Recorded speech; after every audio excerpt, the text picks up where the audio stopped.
Hi, I'm Hannah, And I'm Lydia. and we are a pair of bookends. And we were just hoping that we could interrupt this episode to ask you very kindly if you would sign up to our Patreon. Yes, if you have some spare change rattling around in your pocket, we would so appreciate it if you could go over to patreon.com/a pair of bookends where you can support our work. We have been doing this podcast for nearly 2 years now, and we wanted the opportunity to get to know some of you a little better. And via our Patreon, as well as getting exclusive benefits, you can also have the opportunities to share your own recommendations with us and to chat with us. And it's just a nice place for us to have our own little hub. For less than a price of a coffee, you can get exclusive Patreon-only benefits, such as our Patreon exclusive book club, where you get to pick the book that we read each month, and also early access to all podcast episodes. And your chance to ask our authors your own questions.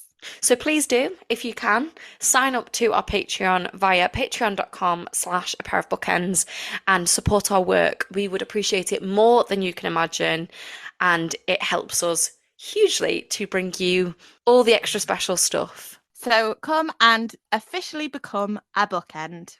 Now on to today's episode. Hi everyone, I just wanted to jump on and give you a little heads up, as this episode might sound slightly strange, as Lydia is on at the start of the podcast and then had to disappear during the recording because she was ill. So that is why she's only on part of the podcast, but I hope you enjoy.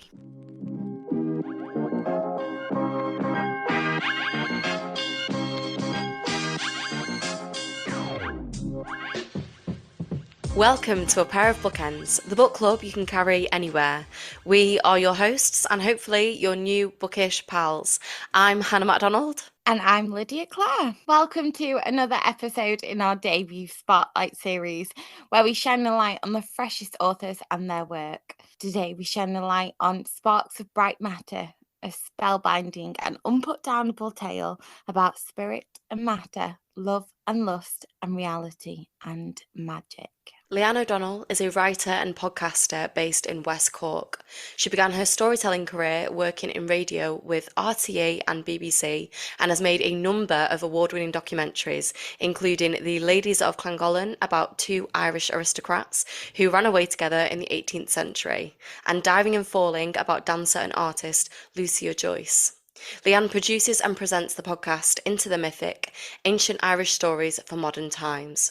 She's also a trained psychotherapist, so it is truly astounding to us that amongst all of this, she has somehow been able to write her debut novel, Sparks of Bright Matter, which is published by Eriu and is out on the 11th of April. Welcome, Leeanne, to A Pair of Bookends. Thank you very much. Thank you. It's an absolute pleasure. The first thing that we always ask our authors when they come on our podcast is, what are you currently reading? Well, funny, I just last night finished rereading The Hours by Michael Cunningham. I don't know if you've read it, but I think you have an episode on your backlist about Mrs. Dalloway. I think you did one about Mrs. Dalloway, didn't you? So it's Michael Cunningham's reimagining of Mrs. Dalloway, and it's really, really good. Yeah, I didn't know I've had Day on my shelf for ages, which is Michael Cunningham's latest book. Yeah.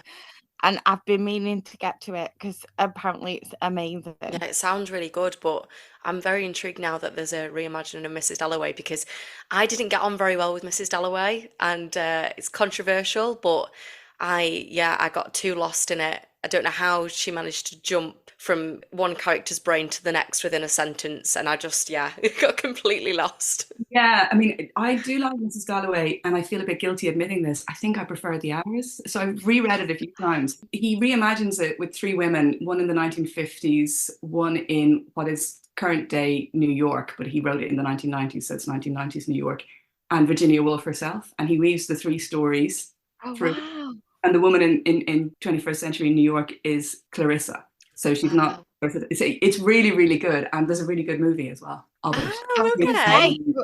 I heard a lot of furore about Nicole Kidman's nose. Exactly. Yeah. I don't know why people minded that. I thought it's a really good movie, but it's a great book. I love the book. I don't know why I love it so much, but I keep rereading it, trying to figure out why I love it so much. Might be because it's about a book. It's a book about a book. And there's something about that really grabs me. The magic of the book that continues to kind of inspire and feeds through into the characters. So that's a long-winded answer to what I'm reading at the moment, or have just I finished. love that. I'm gonna have to pick this up now because You really I'm do. I'm very intrigued, and I wonder if I'll prefer it to Mrs. Dalloway, which probably I is think you will. controversial, but Honestly, no, Han, I think you will, yeah, because it's like I think it would help you unlock it. unlock Mrs. Like you'd Dalloway. read Yeah, that and then go understand back.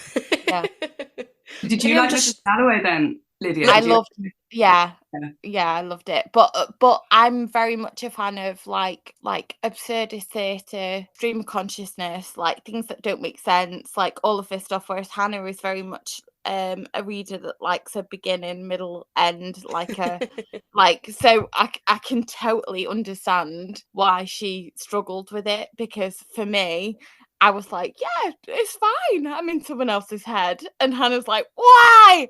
What is happening? It's so weird um though, because when you were saying about absurdist theatre and you were talking about, like, I loved Waiting for Godot and stuff like that, and yeah, yeah. my favourite type of theatre when I was at uni studying it was it like in your face theatre. Mm, So mm. it was stuff that you would think is unusual, but yeah, just with this, it was too there was too much going on. I just got lost. Yeah, I just I think it also is a book that is meant to be reread. So yeah, I think a lot of the time that we read, I think nowadays, like we read books and it's like, oh, off my TBR. Oh, I've done it. Oh, I've done, yeah, and it's like how many books can you read in a month or yeah, whatever. But I think with things like Mrs. Dalloway and 1984, like these classics that they yeah. call them, like I do think that they're meant to be read throughout your life. Mm, So like with me, I definitely have a different opinion on Virginia Woolf than I had. I think it was like 10 years ago. I read The Waves and was like, she's bonkers. And then coming back to Mrs. Dalloway and being like, oh no, actually I kind of get that. I yeah. think sometimes it is about time. And speaking of books that you could reread, I think that what a segue. I think that Sparks of Bright Matter is definitely a book that each time you could go back and reread it and find something new in there and get something new out of it, which you look quite afraid of. I look afraid of. Yeah, you look afraid of me saying that.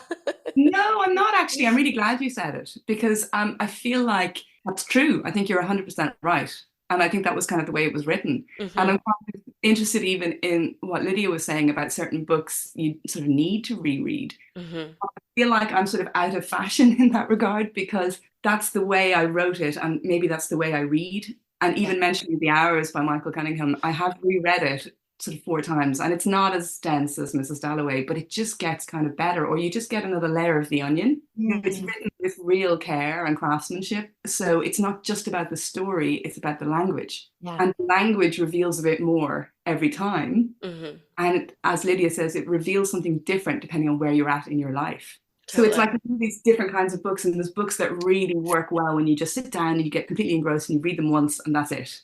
But no, I don't think Sparks of Bright Matter. Well, it could be like that in one way, but I think it's been written in a way to have layers. And yes, in an ideal world, I'd love if people reread it. Yeah, I think people will definitely reread this. I know that it's something that I'd want to reread in the future, and I love that idea of the peeling back of the layers of the onion. I think that's a really good way to describe it. But I want to start off with by talking about your writing process for the book, because I believe that you wrote this book, and I quote, while hiding in an old caravan in the garden. So where did the inspiration for the book start for you, and how did a caravan become your space to write? Well, I suppose I very much started it actually on the kitchen counter. I can actually remember with my laptop open, and my youngest daughter, who's now 12, was I think 3. So that's how long Wow. ago it was. Yeah. And I just had this feeling of wanting to write something down. And I remember standing at the kitchen counter, probably letting the dinner burn, just starting off this story that actually turned into a completely different story. At the beginning, it was a story about, well, it was a story about desire and how desire moves people through life. Mhm. And in that I started to write that, and I became really tuned into the landscape around me. I live quite remotely. It's not really remote, but it's very rural. So like I'm a mile and a half from the local village, Ballydehob, which has 700 people in it. So it's Wow. kind of small. Yeah. And I live on the side of a mountain, and the mountain is called Mount Gabriel. And mountain might be a bit of a grandiose term for her because, sometimes she looks like a bit of a glorified hill.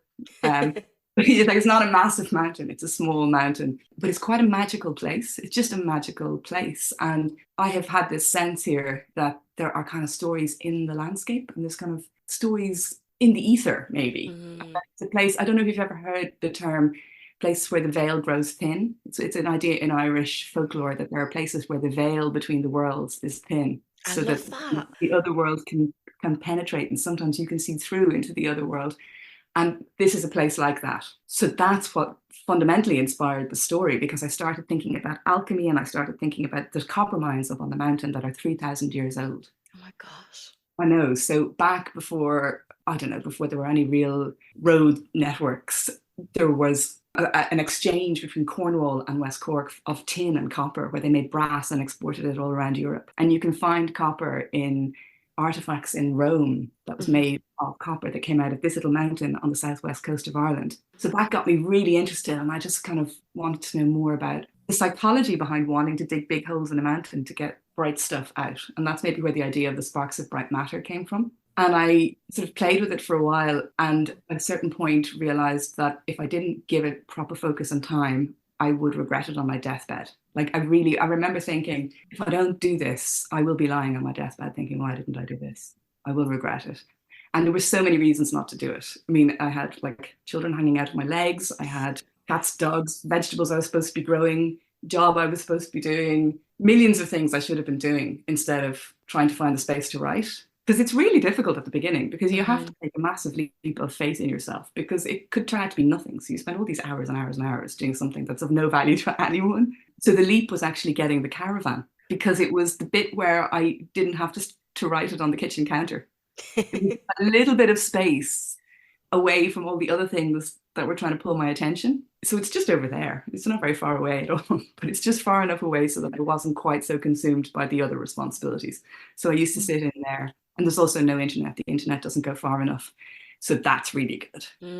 I can imagine. Doesn't distract you. Yeah. The sad thing is I haven't been in there for a while, actually. I mean, I did a lot when I was trying to finish this book, and I'm kind of waiting now to really recommit to the next book and lock myself back into the caravan, but I'm well prepared. I love that. So, from what I've gathered, you weren't always going to write a novel. Is this just like an idea that just came to you? You've not always wanted to write something, wanted to write a book specifically, I mean. I think I always have actually wanted to Oh, write. okay. Yeah, I think when I was really young, it seemed to me like the most important thing in the world, like the most important job you could possibly do would be to write books that people loved. But I maybe let myself go off in different directions because I was maybe a little bit afraid of it, I think. Afraid of writing a bad book, maybe, afraid of not being good at it. And also, it's not very practical. It's not a practical sort of career choice. You're telling us we're actors. Yeah, It's not we're very actors. practical. Oh, right. Okay. Well, yeah, exactly. Yeah. Preaching to the choir. So I went to university and I studied philosophy, and it was really interesting. And I studied ancient history, and that was really interesting. And then I got very lucky after university and ended up working in the Irish National Broadcaster in features radio, which is really interesting. You know, you get to go around and interview people and talk about cool things, kind of cool nerdy things. She hastily corrects herself. But I did really enjoy that. But that was kind of, in some ways, a substitute for getting really bedded into writing. So I allowed myself to keep avoiding being a writer until, my early 30s. And then I think that I genuinely think that, so, and not to, put us in boxes or whatever, but I genuinely think that's a woman thing. Like, I think that as women, we tend to come to our creative life a lot later because we don't feel like we have the space, or we don't feel like we have the, a lot of the times I feel like women have children first, and then they say, oh, but I've got all this unbound kind of like craziness that I need to put somewhere. And that's definitely something that I've had from my own experience is that you kind of do this certain thing, and then you get to a point and you think, oh, like I can do stuff. Whereas I think it might be a bit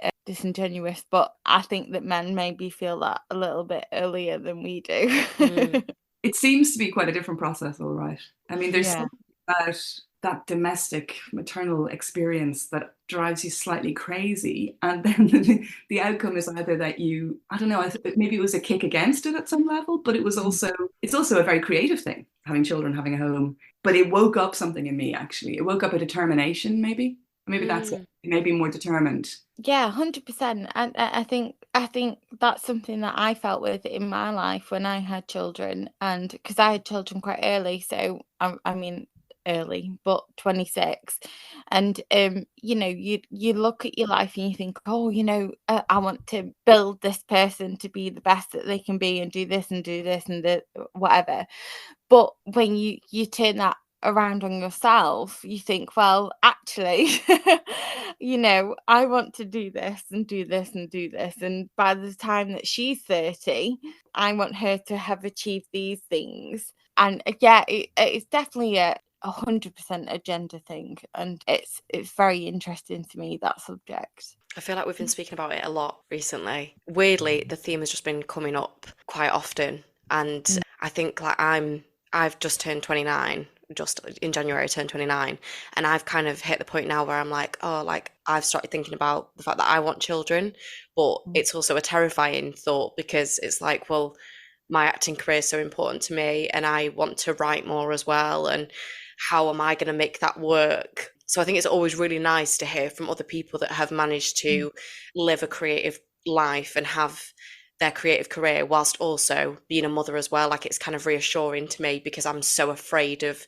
kind of losing one or the other, if that makes sense. Yeah, it really does. But I think it's interesting what Lydia says, because it's not that you totally lose yourself. I mean, you can at times, but that thing that wakes up in you, which is, well, I'm someone's daughter and I have this life, and what does my mother want for me? Not that you take your own mother, but I could sort of imagine myself talking to myself saying, well, you're allowed to make this space for yourself. You're allowed to flourish. That sounds a bit melodramatic, but you're allowed to grow to your full size. And the thing about having small children is it's hugely consuming and it is really difficult. But it is deeply creative and energizing on another level. And I think a lot of women do their best creative work after children. So I wouldn't let it stop you. I really wouldn't, actually. That's actually so reassuring 100%. To hear. It's a huge part of what women can bring to the creative process. The things that have to be developed around being a multitasking parent, mother. Yeah, I think that it can actually enrich the creative process. Yeah, and I've just read Matrescence, and Hannah will be reading it too. Matrescence by Lucy Jones, and about how our brains, change when you have a child, or when you're thinking of having a child, or all of these kind of intrinsic things that happen to you. And I genuinely think that a lot of the time our kind of creativeness we try to dampen, because we have these responsibilities, we have these things that are going on, as a mother, with inverted commas, a mother, we have to be this, and this, and this. But actually, it's such an amazing experience that you can unlock so much from it. And I genuinely think that, like, actually, it can be beneficial to you as a creative person. But I find it super interesting. And one of the things that I wanted to chat about was, me and Hannah are, and she'll laugh at this, we are converts to historical fiction. Like, so we started off our life as like, no, just scared of it. Yeah, scared of the, because a lot of the times I think that, and our Bookends listening will know, you hear historical fiction, you're like, no, immediate no, like I'm not going to relate to that because it's 200 years ago.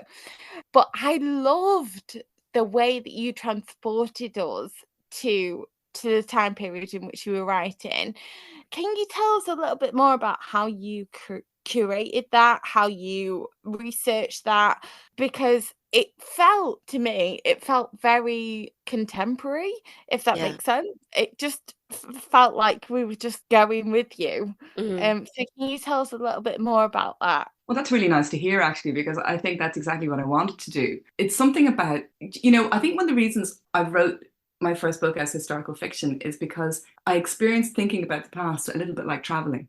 When you go to a new country and you're sort of like, oh, everything sounds a little bit different and looks a little bit different, and people are wearing different clothes and the food tastes different, and your brain sort of switches on in a whole new way. You sort of observe in a whole new way. So I think the reason I wrote historical fiction is because I have that same feeling when I think about the past. I sort of think, oh, well, they're wearing different clothes and they're speaking differently and it probably smells different. And it sort of switches my brain on, I think. I just get more interested somehow. It stops me getting bored, which is good because I get bored quite easily. So that's kind of how I transported myself back, almost like you're traveling to this place. And I suppose I read quite a bit around the period, but something just kind of happened in my mind where I suddenly could kind of see it. I could sort of imagine a street in London and a person walking down that street, and why that would feel different to walking down a street now in London, and why that was interesting, why that would be worth writing about, because the smells would be different and the sounds would be different. And maybe you'd be looking around with a different lens on life because you've been brought up totally differently. So I found all that really, that's what got me interested, trying to imagine what it would be like for the characters to be in that place.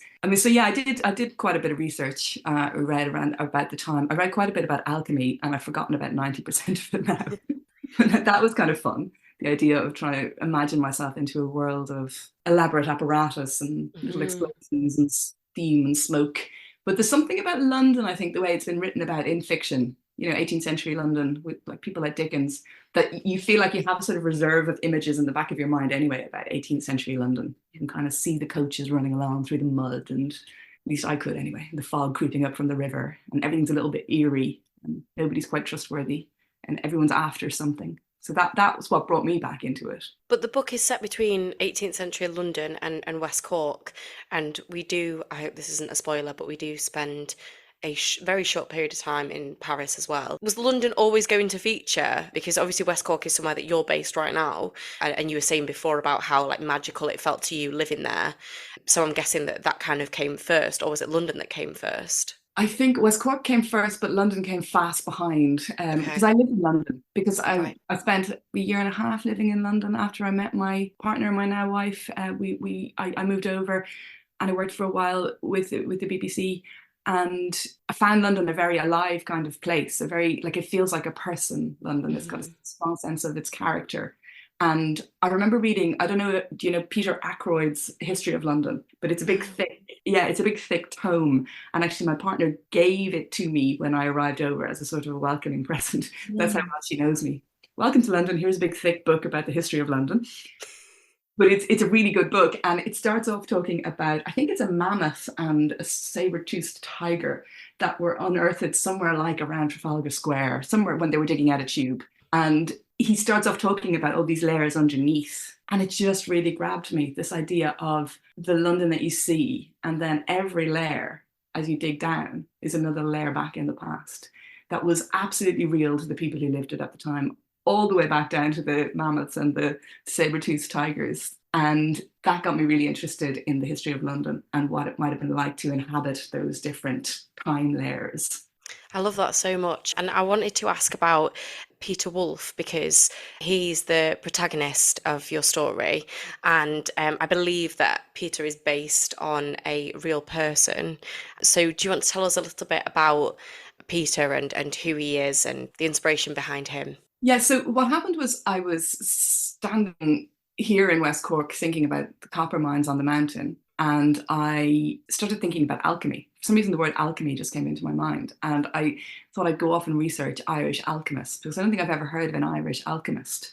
And it was, it was all around the time of Harry Potter being incredibly popular, and everybody's kids were reading it. And I just thought, God, there's no Irish history of alchemy, is there? So I had a look into it. And the very first person I came across was Peter Wolf, who is this real life scientist who was born in County Clare, not in West Cork. I moved him to West Cork because I wanted to write about him.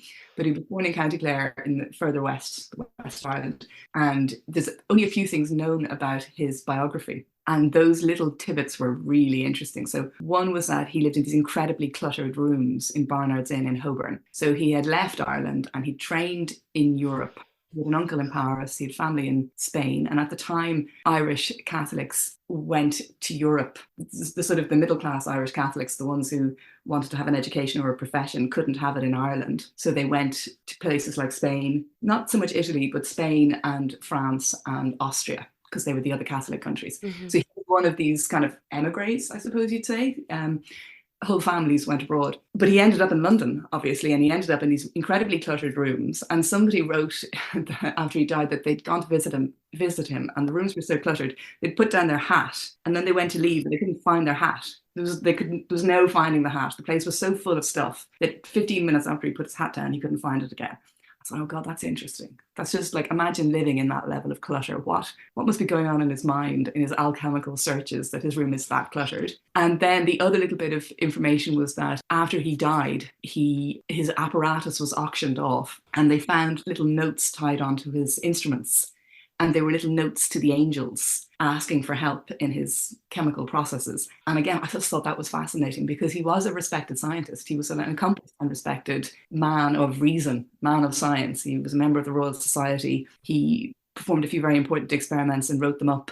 And he became a fellow of the Royal Society, actually. And meanwhile, behind closed doors, he's writing notes to angels. So I just really loved that. I loved that idea of this character that was kind of caught between the two worlds. Mm. Of science and proof and process and angelic orders that you might appeal to if you needed help.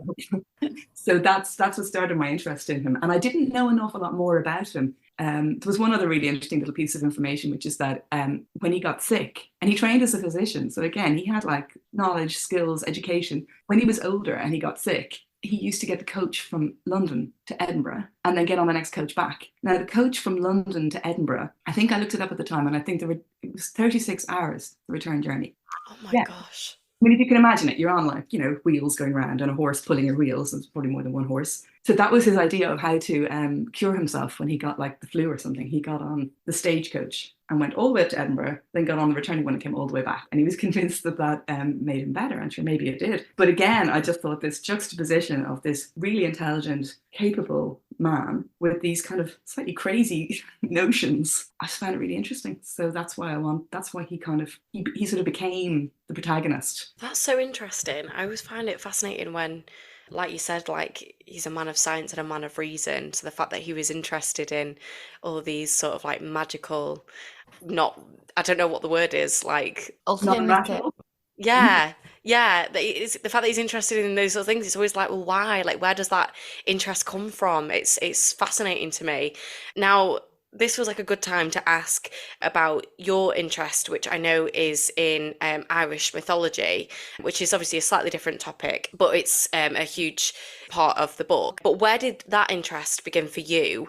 Was it something that your family kind of brought to your attention, or is it something that you kind of seeked out for yourself? I think it's always been there for me. And I don't know, is it a bit too simplistic to say it's kind of part of the Irish psyche? And I think it's simplistic, but there's a truth in it that we do have this comfort with the idea of the other world and the veil being thin between the worlds and maybe living alongside a kind of a slightly different reality. And I suppose I knew all these myths growing up because we would have been told about them in school. I can't remember being all that interested in them. I remember just thinking, whatever. But they must have gone in at some level, because now I'm really interested. Now I'm really interested in the idea of living in a time where this sort of the supernatural coexists with the everyday. And that's what most myths are sort of about, I suppose, that if you kind of look at them, people have these kind of heroic capacities and people are part mortal and part divine, and slightly magical things happen. So people are going about their day-to-day war or whatever it is, and something magical happens or something non-rational happens. I think I just find that really, really interesting. I find it's kind of a richer way of viewing the world in a way that maybe we can't quite see it all the time, but we're living alongside something more than just the rational stuff that we can understand. And that maybe there's a richness in being able to glance at it and invite it into our lives sometimes. Was your character Bridie Larry, was she, I don't know if I've said her name wrong, so I apologise if I have, but is she something that was inspired by Irish mythology? She really came to me in a kind of, it was it's like she just sort of jumped into my mind, fully formed. So she's Bridie, and I suppose that could be linked to Bridget, who's one of the major Irish goddesses. In some ways it is linked to Bridget, I think, but it wasn't conscious at the time when I was writing it. I just kind of saw this character who is this kind of immensely powerful female who was massively disempowered by her context. So she's got all this kind of ancient potency in her, but she's a woman, which is, disempowered in 18th century anywhere, but 18th century rural Ireland. And she's poor. So she's got the double whammy, basically, of how to be disempowered. But she's got this other thing, which is in some way inside her. She's got this sense of being connected back to a much bigger female potency, which possibly is linked to somebody like Bridget. So we call her, the Catholic Church called her Saint Bridget, but there's an older goddess behind that, which is Bridget, which goes way, way back to the foundation of Irish mythology. And she's this healer, mystic, poet. The story that we were told in school was that she goes to the Bishop of Kildare because she wants to set up a monastery. And he said, not a monastery, sorry, what do you call it when it's nuns? A convent. Lydia should know. She goes to the abbot, she goes to the Bishop of Kildare because she wants to set up a convent. And he says, you can have as much land as your cloak covers. She has a cloak on her. And she puts the cloak down. And in the story, the cloak just grows bigger and bigger and bigger and bigger. And he's given his word that she can have that much land. So he has to give her all this acreage, this fine acreage in the middle of Kildare, which is excellent land. And that's how she sets up her convent. So she's got this kind of magic. So I think, yeah, there probably is something of her in Bridie. But what I was really curious to explore was what it was like to be a woman with all that sort of sense of power inside, but to be totally disempowered by your circumstances and having to find a way to get through. Bridie finds a way to get through. She was a great character, and I feel like she completely came alive on the page. And I feel like you could have written a book just about her because of the way that she does, she completely captures your attention when you're in the book. You're like, I want to know more about this character. And she was so like mysterious and had this real magical element to her. And yeah, I just thought she was a really fascinating character. So yeah, I really liked that she featured in it. It's funny you say that I could write more about her, because I have this feeling that if I wrote more about her, she'd be less mysterious and she'd be less. That's fair. There's something about her. It's that you're sort of half seeing, and that's her magic in a way. Is that she doesn't reveal things. She's just showing you a little bit of herself, and the sense of mystery around her is what gives her power. Maybe on the page as well. I don't know. I feel like that's such an intrinsic part of the book as well. And one of the things that I really invested in was your ability. You were so descriptive of the whole book. What was it like for you to create this world? Because it's very atmospheric, isn't it? Yeah. What was it like for me? It was probably not entirely conducive to living a normal life while I was doing it. There was a little sense, I remember at times, and I don't want to sound melodramatic, but then again, I am a bit melodramatic. I did feel a little like I was being haunted by the book, or the characters, or the need to finish it, or the need to be in it. It was very immersive for me, and it went on for years. But when I was in it, it did just feel really real and really compelling, and really, it didn't feel like I was making it up. It just felt like I was writing it down. The good bits, there's bits where I just had to make it up and, do bits. Where there were whole sections where I just felt, I'm not really making it up. I'm just trying to write it down as well as I can. Are you quite drawn to reading, with the books that you read, are you quite drawn to reading books like that have this sort of, I don't want to say gothic, but that sort of vibe to it, magical. It's not really gothic, is it? But this sort of magical feel to it. Is that the fiction that you're drawn to reading as well as writing? Yeah, I think so. I'm trying to think of a good example, actually, and I don't know if I have one to hand, but I do like writing that nods at least to the idea that there is more than just what we can see every day. I think that excites me and interests me. I find it kind of enriching. I suppose I'm thinking of people and it's been a while since I read it, but Midnight's Children by Salman Rushdie. Have you read that? Yeah, it's got that kind of, they're living in India in this day-to-day reality, and it's really well conjured, but there's all these magical forces it feels to me like there's a magical force kind of controlling it all. So yeah, I do like that. I mean, the funny thing for me about the way I read is that when a book is really good, I almost sort of can't read it until I have loads of space, You probably find this with the amount of books that you have to read. When they're good, when they're really good and a little bit magical and immersive, it's quite hard to get on with your day-to-day life. Yeah. I wanted to ask about a character in particular because whilst it may be argued that Peter Wolf is the protagonist of your book, for me, Suki stole the show. I am a big fan of Suki. I feel like she's this really bold and fierce character. And we were talking about Bridie Larry before being quite mysterious, but I feel like Suki definitely has that mysteriousness to her that Peter himself is drawn to. And it's what kind of makes him fall in love with her, I guess. Did you intend for her to have such a striking presence when you started writing the book, or did she just sort of like come alive when you were writing it? Yeah, I think she just jumped into my mind. Yeah. I was writing about Peter walking through London, and she just arrived. She just kind of arrived in. She bumps into him in the alleyways. But I wasn't writing planning, oh, he's going to meet a girl now. She literally sort of, yeah, jumped into the storyline and jumped into my mind. And she's probably my, oh, I don't want to say favorite in case they're listening. But she to me, she is the main character, Yeah, actually. yeah. Yeah. And Peter is, in some ways, to me, he's kind of like the anti-hero. Hmm. And it's interesting how the book's been described on the back and how it's talked about.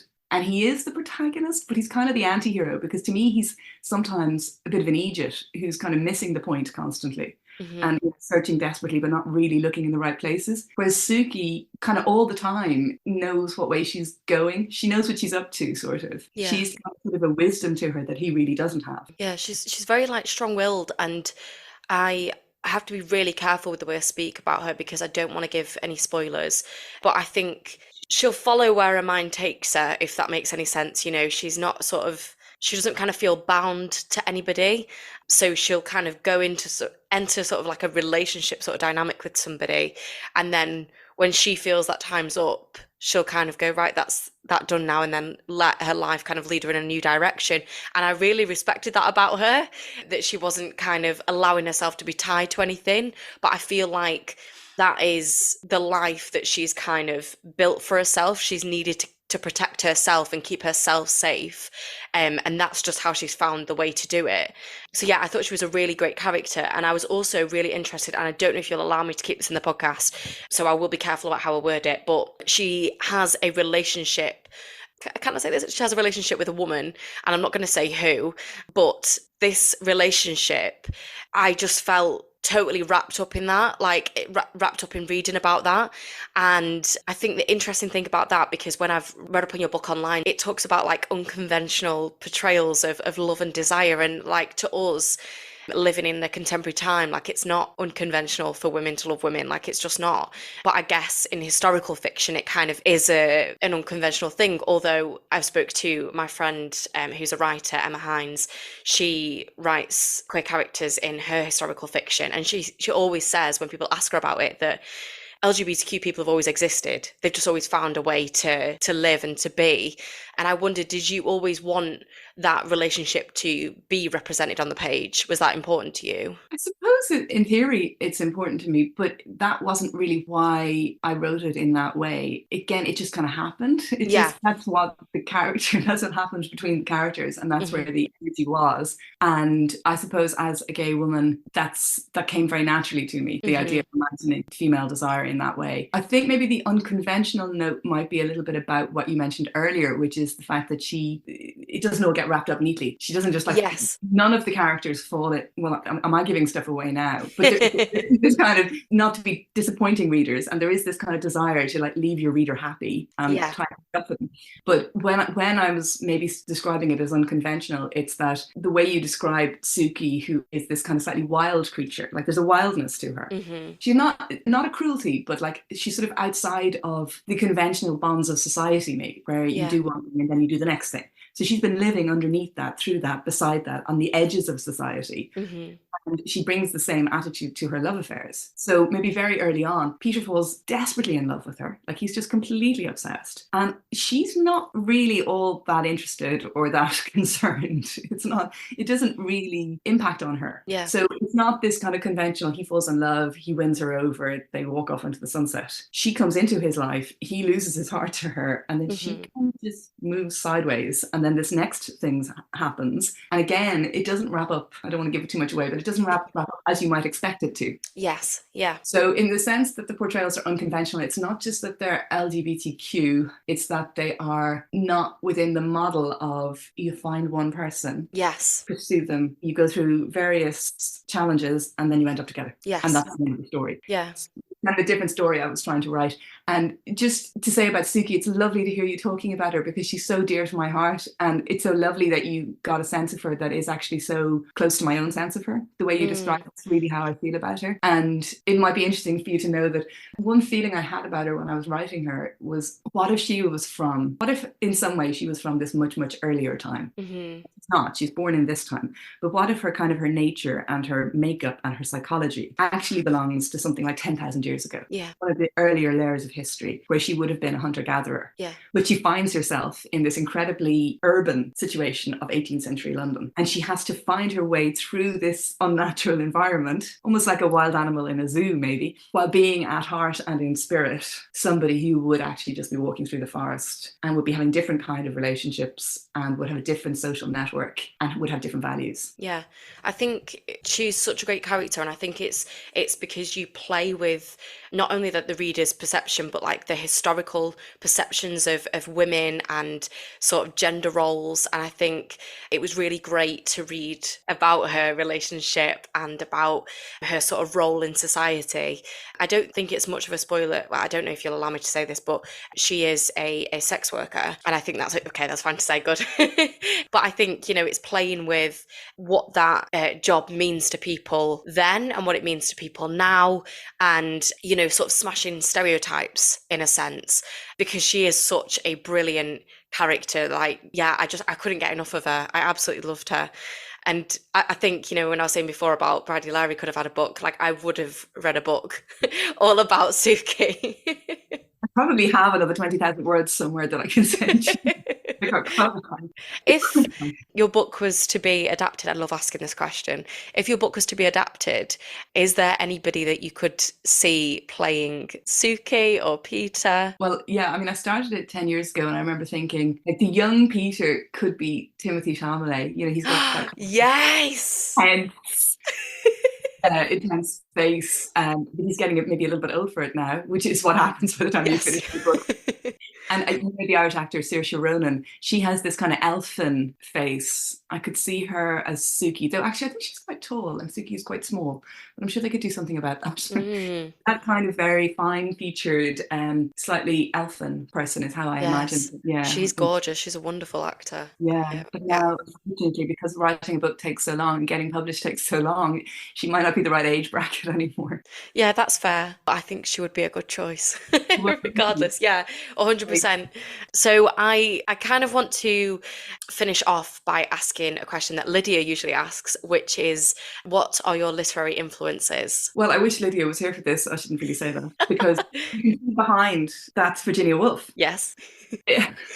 My partner gave me a tea towel with Virginia Woolf's on it and then claimed that she'd given me a woven portrait of Virginia Woolf. It's actually a tea towel, and then she put it in a frame. But I do, good. Yeah, I do love Virginia Woolf, though it's incredibly intense to read. It's a very immersive experience if you can let yourself get immersed, and you can't do much else while you're reading her. So yeah, it's kind of very consuming. But I find her use of language and the poetic nature of it, I find that very appealing. So I love that. I do also love Michael Cunningham, who then wrote The Hours about Mrs. Bell. He also wrote At Home at the End of the World, which is a really lovely book, actually. And that's really well worth reading. I feel pretentious saying this, but one of my favourite books is actually Anna Karenina. Yeah. Do you like it? No, I've not read it. So I don't know if I like it, but as me and Lydia were saying before, like, I am very much daunted by books like that. Like, I find them very daunting. I'm always so afraid of historical fiction, and then I find that I like it. But with books like classics, I just think I'm so scared of how dense they're going to be, and if my brain can comprehend it. Sometimes, they're printed a bit too densely because, the words are very kind of tight on the page, or the lines are very tight on the page. And it does feel a little bit overwhelming sometimes looking at them. But actually, it's just a story about, the same old stuff, which is somebody falling in love with somebody who doesn't fall immediately back. And then, it's And then two people have an affair in the middle of it, a really kind of disastrous affair. I love an affair narrative, so I'm quite sold by that, Uh, actually. yeah. Anna Karenina has a disastrous affair with this incredibly attractive young officer who she meets in a railway station. I mean, it's a terribly disastrous narrative arc, but it's really compelling, actually. It's a really good yarn if you can get past how densely printed it is. Yeah. Yeah, I would recommend that. So yeah, there are two things that spring to mind. I mean, I like so many different writers, though. I love, and everybody loves her at the moment, but I love Barbara Kingsolver, and I loved her early work, like The Bean Trees and Pigs in Heaven and Prodigal Summer. I think she's a brilliant writer. And what's the one about not Prodigal Summer, the other one? Sorry, I should know the name of it. The one. Is it Flight Behavior? No, the one set in Africa with the missionary. Sorry, I'm messing Oh, your head. Poisonwood Bible. The Poisonwood Bible. that's the one. Well, I love the Bookends Bible. It's a really good book. It's a really, really good book. So she's definitely an influence. But yeah, everybody influences me. Everyone that I read influences me. I love that. Yeah, there's so many great recommendations there, and I'd never thought I'd be sold on reading Anna Karenina, but here we are. I think you should, and then you should let me know what you think of it. Yeah, you're just going to get a message off me being like, oh my goodness. So finally, to round off this episode, we have to ask for some recommendations. So do you have anything for our listeners? It can be books, TV, films, podcast, anything goes. Okay, well, there's a book that I'm turning around to find it. A book that I just finished reading that I really enjoyed, called Missing Persons or My Grandmother's Secrets by Claire Wills. And one of the reasons it's so interesting to me is that it's about her family. It's non-fiction. It's a memoir about her family who lived not too far away from where I'm sitting now. So they lived between Ballydehob and Skibbereen in West Cork. And she discovered in I think it was the early 1980s, that she had a cousin that nobody knew about, that had been born as a result of an affair between her older uncle and a neighbouring younger woman. Mm-hmm. And they had ended up the mother and the child had ended up in a mother and baby home. It's a huge part, a scandalous part of Irish history, which is that people who had children out of wedlock, women who had children out of wedlock, the men tended to be okay, were sent to homes and often stayed in them for decades, were locked away, were treated really poorly. So she discovers that this has happened in her own family, and she explores the story of it, and it's really good. I think she's a professor of history in Cambridge.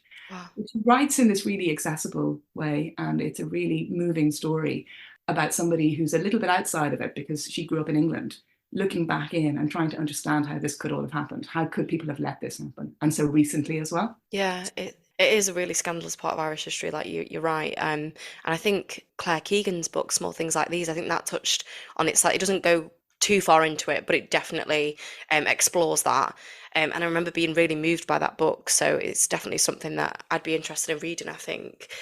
Thank you for that recommendation. I would also recommend for people to obviously order your book, which goes out on the 11th, which is very exciting. It'll be available in the UK. And is it available anywhere else? UK and Ireland at the moment. UK and Ireland, wonderful. So go and buy your copy of Sparks of Bright Matter. I'm sure our episode has excited a lot of people, but please let us know what you think of it, because it's been quite difficult for me to avoid spoilers when talking about Suki especially. But go buy your copy, and also go and listen to Leanne's wonderful podcast, Into the Mythic, which I started listening to this morning.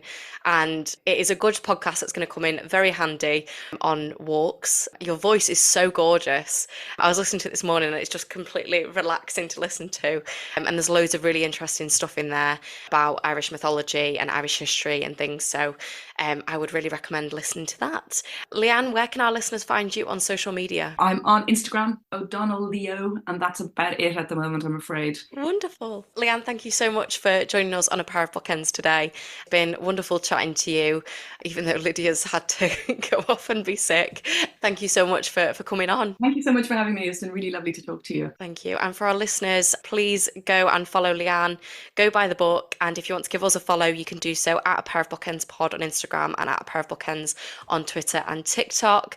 And if you enjoyed this episode, please do rate, review and subscribe, as it helps us immensely. But thanks so much for listening, and goodbye.